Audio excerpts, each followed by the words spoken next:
Hey, in this episode, I speak with my friend Wayne Jett. We haven't spoken in a while, and we get really close to touching third rails and deplatforming material, just discussing the global cabal and their 100-year plan. Thank you for listening. I had fun and hope you enjoy.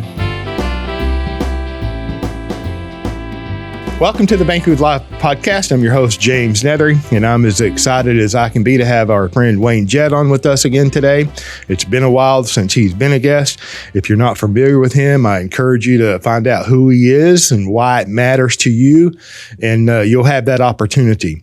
Wayne is an attorney by education. He's an engineer by education, and he's also an economist, really, by education and experience. He's an author, a speaker. And we're going to talk about, and we have in the past, talked about his book, The Fruits of Graft, the Great Depressions Then and Now, and kind of do a post-log conversation. And as always, the guest that I try to get on this podcast, it's unscripted, it's conversational. He knows the topics that we're going to cover. He's an expert in his areas. So, Wayne, thank you very much for coming on again. How have you been, sir? I'm delighted to be back with you, James. It's great talking with you, and been well. Thank you. And looking forward to even better days ahead. Oh, me too. I'm the eternal optimist, but grounded in reality. Right? And it's almost unreal what's going on currently. And I'm of the belief that if you don't know the beginnings and the origins, you really can't know the end result. Or I'll just leave it at that. In your book, The Fruits of Graft, you really tell the truth and really just display the truth and document the truth of what really went on in the Great Depression. And it is the exact opposite of what we're taught in classical education in America today. And I kind of want to revisit that, if you would, if you don't mind, going back to the beginning of what's really a continuation of what's going on today. Is that... Well, that sounds great to me. Let me just say that so much of I'm just amazed and astonished that really as soon after my book came out, it came out in 2011, which seemed like kind of a long time ago. But the idea that we would have a remarkable change of circumstances in the United States of America within a shorter time after that is almost beyond, certainly it was beyond my expectations when my book was published.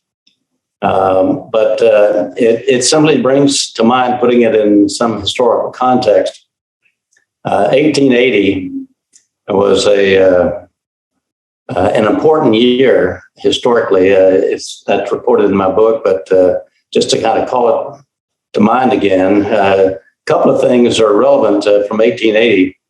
One is that the Republican convention was held in Chicago, and it nominated as the Republican candidate, a surprise candidate, the favorites, Grant and others were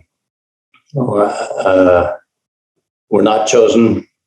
The bloom was off the rose, and they chose James Garfield in a runaway convention, and that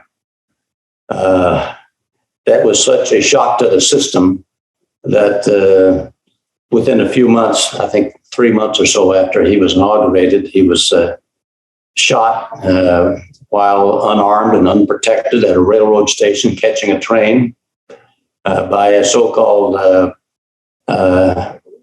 psychological case as they presented it. But it was, again, an assassination because Garfield was one honest enough, saying that in his inaugural speech that he rewrote just before giving it, saying that he intended to redo the financial arrangements of the United States of America.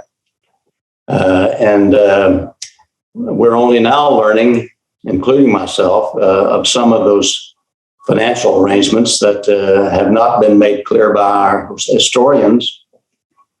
And so that's one reason for going back to 1880.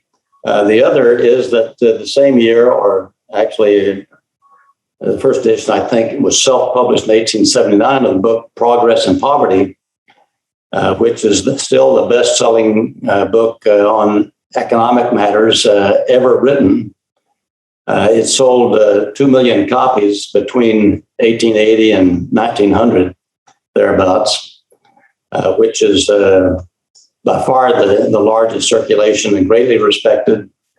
The book by Henry George. Now, why are those things interconnected? Well, in that book by Henry George, Progress and Poverty, he winds up, after going through all the reasons that there are so many poor people right next to the people who are the richest in the country, which had been rubbed into his face when he visited New York City and saw Wall Street right next to the slums. And so he wrote this book to explain how that could come about, how it could possibly be, why it happens. And he went through and explained, like 4, 5, 6, half a dozen different things that have been asserted as the economic truths that were simply false, and explains all those things. And then right at almost the end of his book, his last chapter, a few pages from the end, he puts in one paragraph and says, in every nation of the world, there is a powerful pecuniary force that writes laws and molds thoughts of every nation. Now, that is as close to saying in a few words as it can possibly get to describing exactly what we're confronting now, in my estimation. And yet he said it in a way that was almost hidden from view, you might say. He just had to get it in order to make his book complete and to warn what the problem is. A powerful pecuniary force, a financial force so powerful that it writes laws and molds thinking of people in every nation of the world.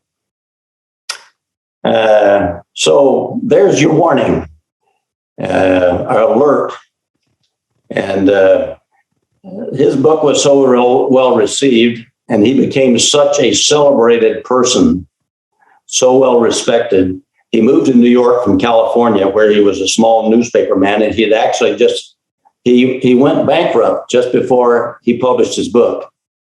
His newspaper went bankrupt because we were going through the longest depression at that time the country had ever had, and it was caused by an act of Congress, which caused a tremendous deflation of the dollar. In other words, the dollar getting more valuable during the 1870s because of a law passed by Congress that revalued it back to the pre-war Civil War days, made it more valuable. And so therefore everyone selling anything had to reduce their prices in order to sell it because each dollar was more valuable. That was a monetary event created by an act of Congress, I'm sure knowingly on purpose. And it put many, many businesses out of business. And one of them was Henry George's little newspaper. But he was so famous, he went back and he wound up being persuaded. He was so well respected and so well known. He was urged by the AFL, American Federation of Labor, to run for the mayor of New York City because it was such an important bastion of power. And anyway, he was cheated out of that election and finally persuaded again in 1898 to run again. And it looked like he was on the verge of winning the mayorship at that time. And he was assassinated. And so there we are. We got that message, though, and in that circumstance, right shortly after Henry George's death, when we have yet another American president assassinated shortly after he was reelected, McKinley, I believe it was McKinley in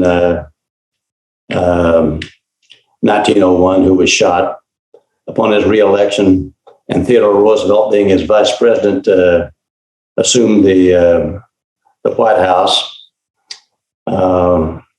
Again, that was a circumstance in which someone who was not of the under control of the worldwide cabal that controls all nations and writes all laws and molds thoughts. Certainly, Henry George did not exclude the United States of America from every nation of the world in which that circumstance exists. He was actually making the point that, yes, indeed, the U.S. was subject to that same global power. And you run that right on through not only Theodore Roosevelt, by the way, who is on Mount Rushmore, still celebrated, just as the other Roosevelt, Franklin Roosevelt, is celebrated as well. Great American president, and also documented to be, and I think shown to be in my book, to be the highest and most trusted operative of the global cabal ever. He was given such leeway because he was such a good liar, so persuasive with the president, with the people, and yet doing things that would be almost unheard of if he were not so slick in the way he presented it and kept his activities secret. But I spell them out in my book. One of the things that just jumps out at you that's so malevolent, you're talking about a circumstance, the 1930s. Remember, Roosevelt was elected and became president in 1933 in March. Immediately said that everyone has to issued an order that every American had to turn in their gold coins and accept paper currency in exchange. As soon as he got those gold coins in, he then raised the price of the coins, that is, devalue the dollars.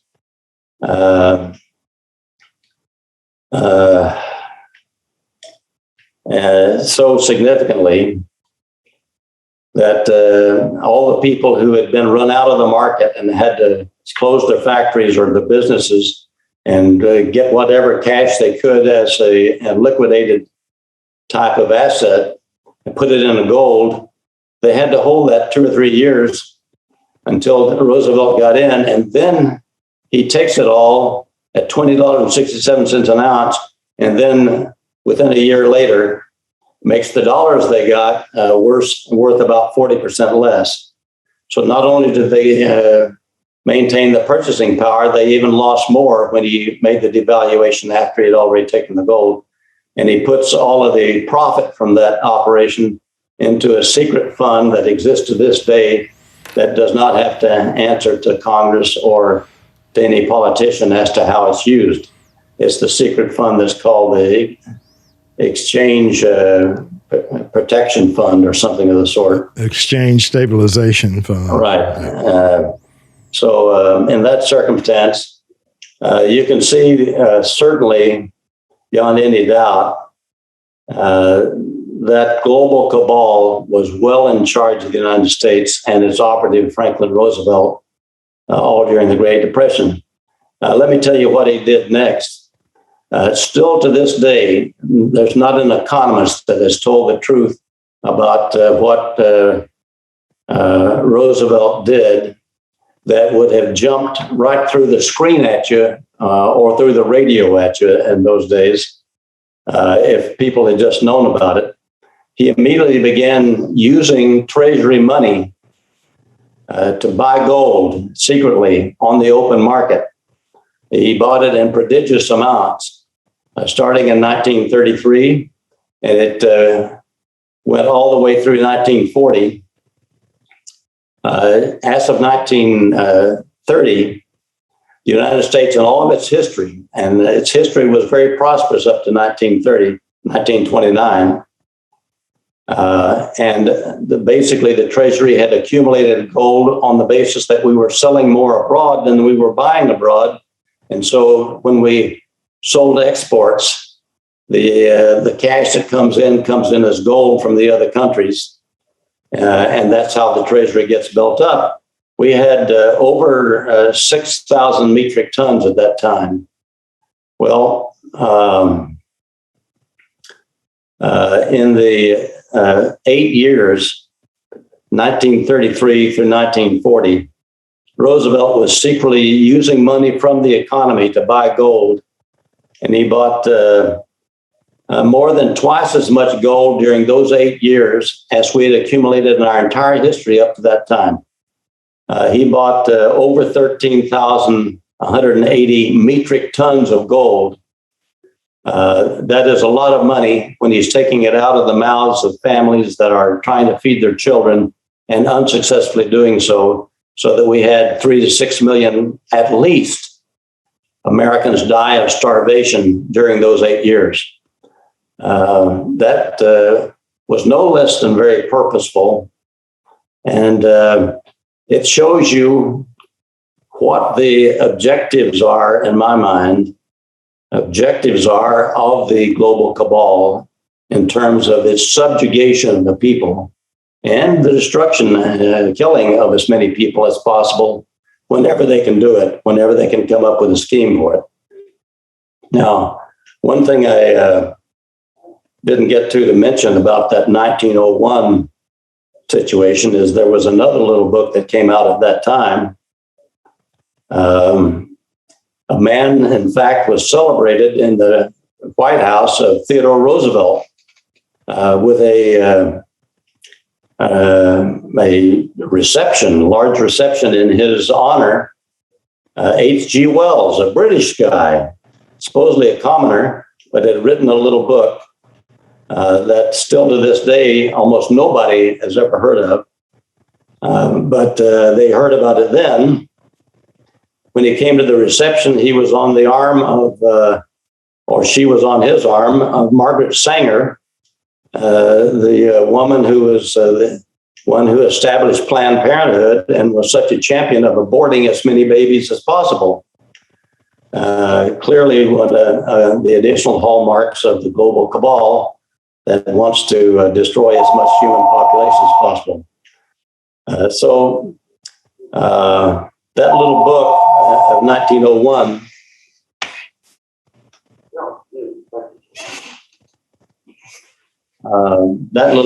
book of 1901 called Anticipations basically spelled out that the ruling elite, the global cabal, was very concerned about the prosperity of the middle class and what they call the great gray mass of democracy.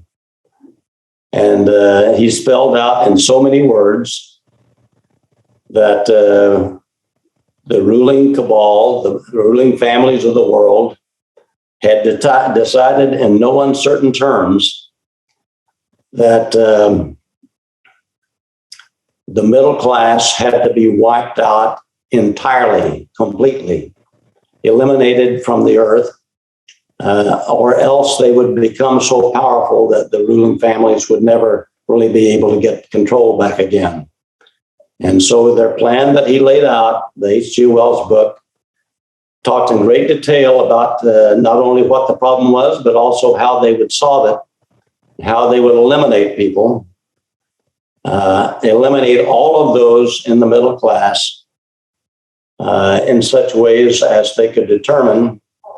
But one of the goals that he laid out as being clearly the goal of the global cabal was by the year 2000 to learn how to poison all the people of the abyss, they call them, that were not needed in the world, not needed or not wanted. There would be wars, there would be famines, there would be things of that nature to wipe out the people of color, the people of dirty-skinned whites included, but also blacks and browns and redskins and so forth, and yellow skins. All of those were to be wiped out until they had only the number of people left that they desired to have as their servants. So you have to come to terms with what it means to have a man writing that kind of message brought into the White House of the United States of America and celebrated as being a hero for announcing these things and giving us the pattern, or at least communicating these things on behalf of the ruling families so that they could be clearly understood and that everyone on the team could pursue the same goals. That was what was done. We have never been told this by our so-called academics.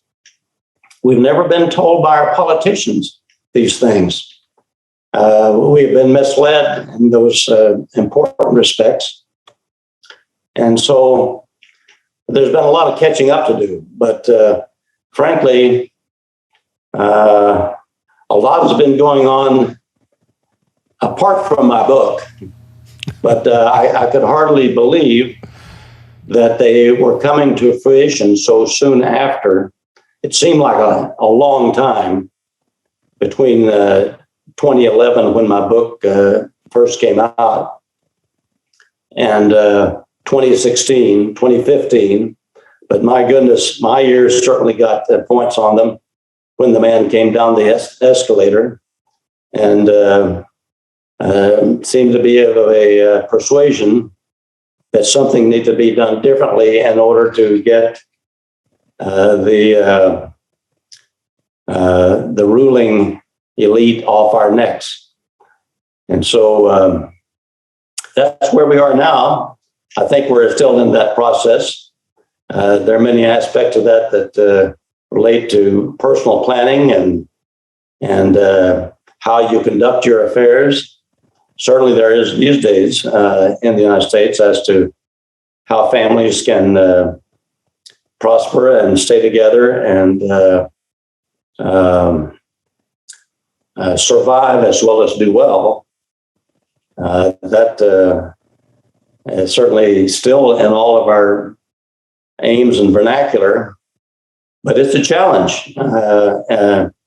It may seem like it's a lot harder today, but to tell you the truth, there are some great advantages in knowing who your enemy is and what's going on, and therefore how better to plan for your future outlook and well-being. So that's a large part of what is before us today. I agree completely. And I pride myself on being a student of history. But if I were to hear this kind of information just for the first time today, if I were to read your book for the first time today, I would be shocked, and it would potentially cause a conflict within myself to coming to grasp with what's really going on. And if these things were written about, 140 years ago, and then 120 years ago, and we kind of, in this conversation, we jumped from really about 1901-ish to 1933. But, Teddy Roosevelt comes in with the Bull Moose Party in about 1908, 1910, splits the ticket so Woodrow Wilson could become elected. And then, 1913, the Federal Reserve Act, 1914, the first Great War starts, and all of that was completely planned. And it can be overwhelming, right? But knowledge, I think, is part of the solution. If you know your enemy, if you know what's going on, I believe completely, like you just mentioned, that you're better suited to make better decisions for yourself and for your family. And if you don't, who will, right? If you don't educate yourself open your eyes, pay attention, then who is going to take care of you and your family? That is so right on. And one of the things that is most basic is something that still escapes many bright Americans who insist that the Federal Reserve is an agency of the United States government. It is most certainly not. It has never been. It is a private bank controlled primarily by the Rothschild family and allied families, the Cabal. They own it as a private bank. They own stock in it. They conduct that business as the most profitable banking business in the world because they issue the paper that becomes the monetary unit of the United States of America and the world. So please get those things in mind and take into account the things that I've been trying to say before and after my book came out. I've been writing the Federal Reserve needs to be extinguished from the earth at the earliest possible date. We have been the subject of those families more so than Russia was willing to be in the early 1900s.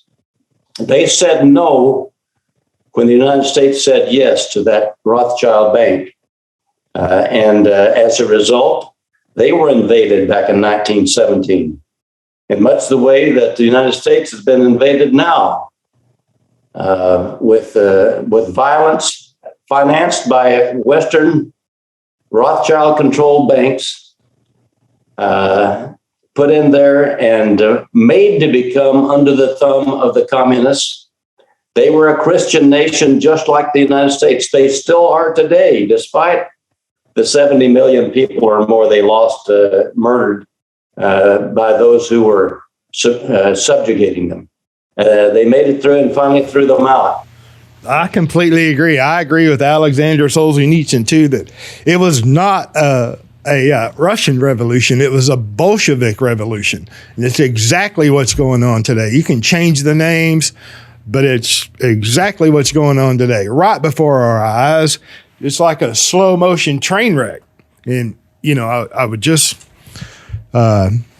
encourage my fellow Americans to shake themselves awake. Wake up. Wake up. I think many are.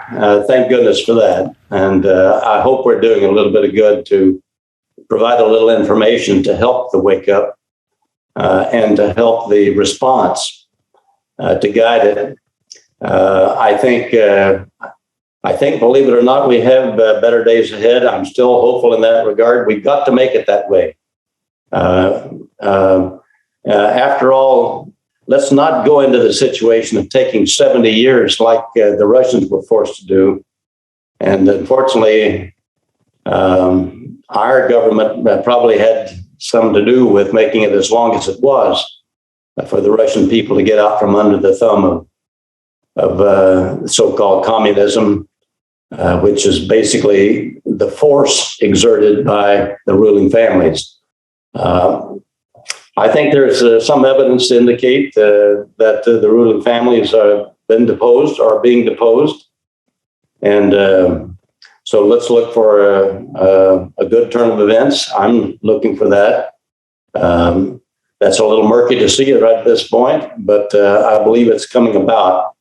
And I'm looking forward to that day. I'd certainly be one of the ones celebrating among many if it turns out to be the case. Well, I hope that is the case. I hope it turns out that is true, and I would celebrate with you. Between now and then, I think the all-American average individual and family needs to be aware of what's going on and take action. Take action. What is in your best interest? What do you need to do for yourself and your family and your future prodigy? And every situation is different, but you need to have control of your capital. You know, you need to be prepared for hardships, whether that's, whatever it is, water, food, precious metals, and there's more than two: gold, silver, lead, and the distribution method or system. Here. I couldn't agree more. Yeah. Right. Well, perfect, Wayne. It sounds to me like you've got a lot of work ahead of you, and I know you're already very busy. But maybe maybe there's another book in the works, or a compilation of maybe the works that you've done since you printed your book. Well, I'm not looking to do another book, to tell you the truth. I'm happy to help get it. I think there's so much groundwork to do in removing the debris in people's minds of the lies we've been told for so many years, and not just by the media, but by our historians, our universities. I couldn't be more disappointed in many respects to see the kind of things still coming out of our economists and teachers of various kind, embracing these kind of radical ideas that are as Cabalist as they can possibly be. They are not just a complete affront to the Constitution and the human rights that were documented in our Constitution. It's an outrage that the country that is built on these principles, declared principles, has had so many people near the top untrue to them. And so let's stay at it and see if we can come to a better place. I'm thinking that we're going to be, and in the relative near future, doing all I can to cheer it on at least. And in the meantime, I would certainly be happy for anyone to make themselves familiar with my book. It's still only $28 if you get it from my website. It's much more expensive on Amazon, where I do not sell any longer. I haven't for some time. And $28, free shipping within the United States. Those in other countries need to be sure to get the right tab for their countries in order to assist me on the postage in regard to their shipping. But in any event, there are a lot of things to find out about what our parents and grandparents went through. They had their livelihoods taken from them and their prosperity taken from them, and were made impoverished by a government leadership intent on that objective of making them that situation and starving as many as possible to death. I'm sure Roosevelt was quite satisfied with that result, and he didn't even get charged with it the way Stalin was. So there we are. Thank you for having me, James, and delighted to be with your audience, and always glad to hear from you anytime. Well, thank you very much, Wayne. You can purchase. We'll have a link here to your website where you can purchase a book. It's a well-constructed book. I mean, this is a book that will last, well into the future. If you're a reader and you enjoy books, this is the type of book that you'd want to own. And I'm jumping smooth over the content. There's so many things in that content that you won't hear, you've never heard anywhere else. And so it's well worth the read. So thank you very much. Including all of the fraud in our stock markets and things of that sort, the naked short selling and the contrived tech crash. That was a doing of the Federal Reserve, along with, of course, the financial houses of Wall Street, as was 2008. All of those contrived, and I explained them, I think, in better detail than you can find elsewhere. Thanks for having me, James. You're welcome. Thank you, Wayne. Have a good day. I appreciate you. Okay. Thank you. You're welcome. Bye-bye.